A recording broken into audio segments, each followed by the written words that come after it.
I've been on a pitch call for less than 20 minutes with this founder. He owns a multi-billion-dollar construction company. Not my typical world, but I'd listened to him well. And finally I just said, hey, listen, let me tell you what I see.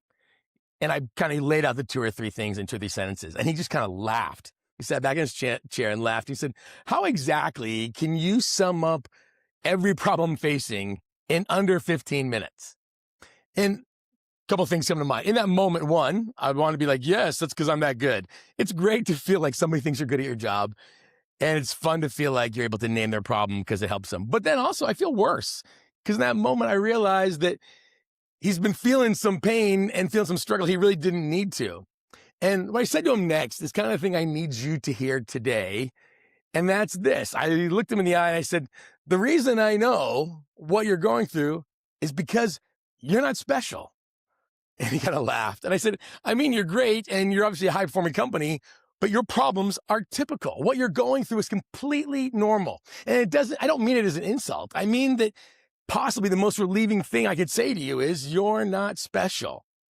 My grandmother used to say all the time, the devil's special gift is isolation, meaning that evil can mess with you when it gets you all alone and makes you think you're by yourself. Most leaders think they have a strategy problem, but they haven't found the perfect strategy and don't actually realize when they have a season problem. And the reason that things are so painful is they don't actually know what season they're in. And so grandma was right? The devil's special gift is isolation. It's the most damaging thing because when you go in by yourself, when you think you're unique and convince yourself that what you're going through is special and no one else can know your pain, you will start to fix things that aren't broken and you'll misread it.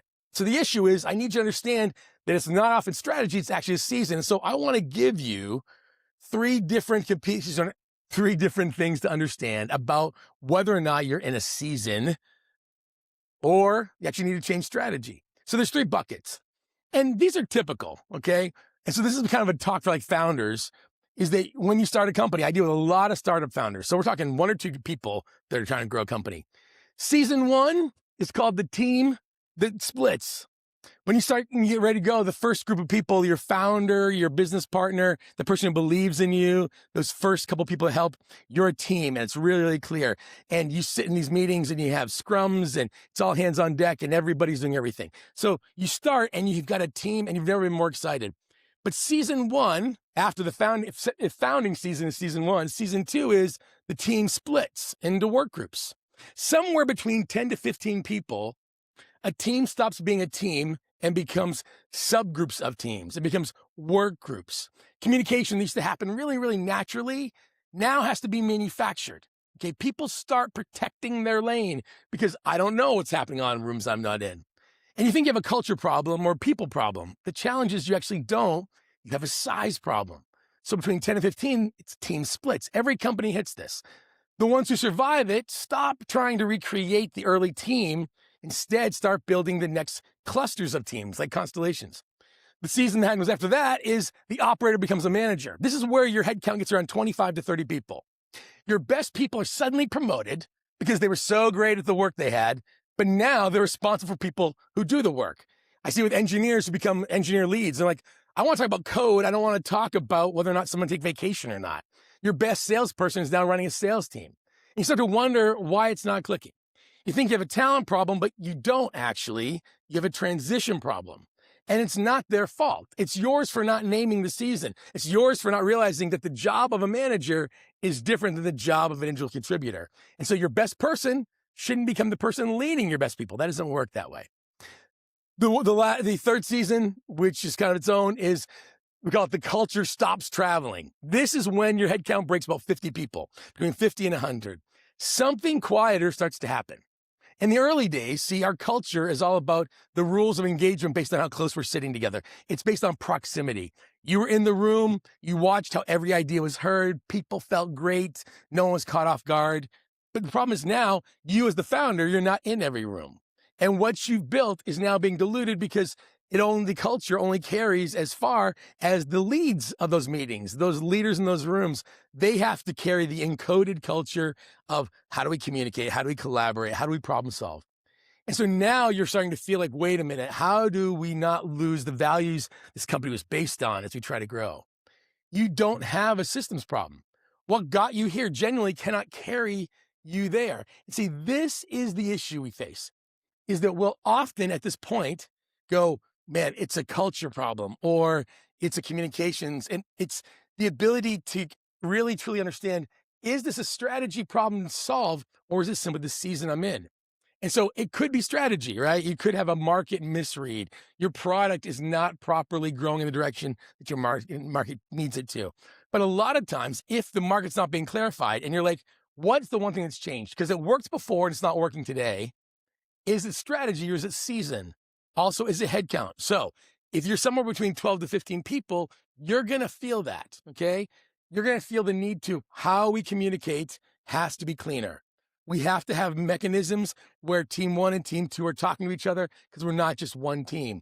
You don't call out the communication challenges of the team that splits season, it's not going to work. When it starts to go, when you get to the season 2, when your operators become managers, when you start to have clusters of people that have to have direct report supervisors, when somebody has to be advocating for them, when someone has to explain what the company believes, season 2, the operator becomes the manager. These people need to be trained that they're doing a different job than the job they did before. And do they want to be doing it? Part of the struggle I see with founders, I'm going to throw this in for free, is that in the startup world, especially tech startups where equity is really important and you're looking for your big payoff someday when the equity event occurs, when it's sold, IPO, public, whatever, acquired, people at the beginning often know there's only equity if they're in management. So they will then work to become a manager, even though they don't want to manage people. You're going to have to work very clearly on, there's a role that's called leading people. When you break 25 to 30 people, you really need to be clear about this is an actual role. It is about getting a job done and getting the team to be clear on the work, hold them accountable, develop them and grow them.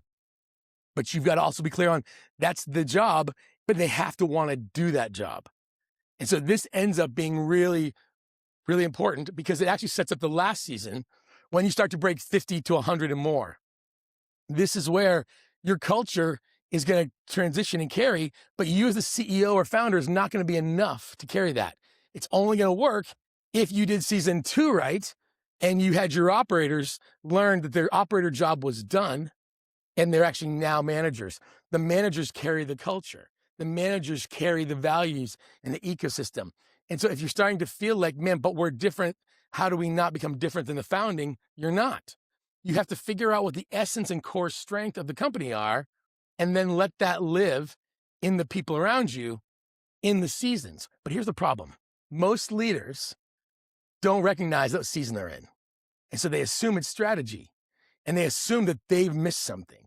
The biggest challenge you face is not talking about it. It's not recognizing it.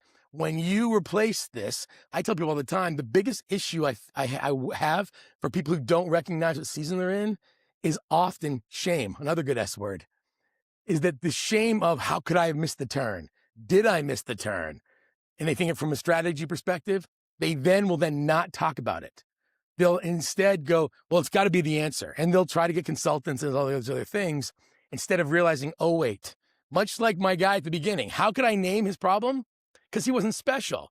Literally, they founded with like originally 8 people, went from just being a construction crew that then grew and got bigger and bigger and is more successful and doing incredible things. And now they're up to 50 employees. And I was like, oh, so there's a one part management challenge here, some training challenges here, a couple communication systems here. He's like, how did you know that? Well, because you haven't changed your systems, even though you've grown through 3 different seasons. That's where you're at. So here's the question. Are you sometimes struggling with something that really needs a new strategy? Or are you shaming yourself for that strategy when actually you're just in a different season? And it's not about fixing the strategy. It's about developing the frameworks and the operators are becoming managers to help you carry the vision, values, and mission beyond what you can reach personally. All right. That's this week's talk. I'd love to hear more from you. Are you experiencing this right now? Give us a comment, like, follow. See you next week.